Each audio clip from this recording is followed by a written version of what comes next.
آخر الأخبار: نهضة بركان يواجه آسك ميموزا بقميص مرصع بالعلم الوطني.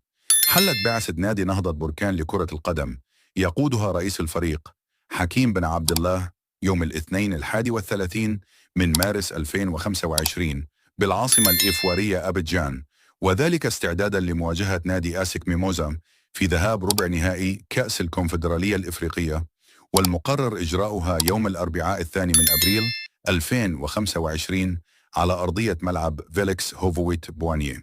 وقد نشر النادي البرتقالي عبر حساباته الرسمية على مواقع التواصل الاجتماعي مقطع فيديو يوثق أجواء الرحلة من المغرب، حيث ظهر اللاعبون وأفراد الطاقم الفني في أجواء مرحة تزامنا مع تهنئة الجماهير بمناسبة عيد الفطر.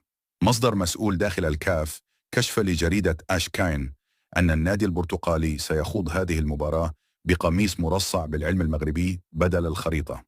وحسب نفس المصدر فإن ذلك يأتي بعد تغيير قوانين الاتحاد الإفريقي لكرة القدم لتتلائم مع قوانين الفيفا التي تمنع الرموز السياسية في الأقمصة.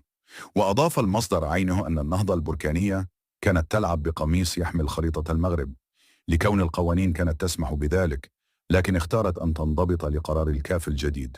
ويستعد الفريق البركاني لخوض حصة تدريبية وحيدة في أبيجان يوم الثلاثاء الأول من أبريل عام 2025 على ملعب المباراة، مع إمكانية فتح ال15 دقيقة الأولى أمام وسائل الإعلام.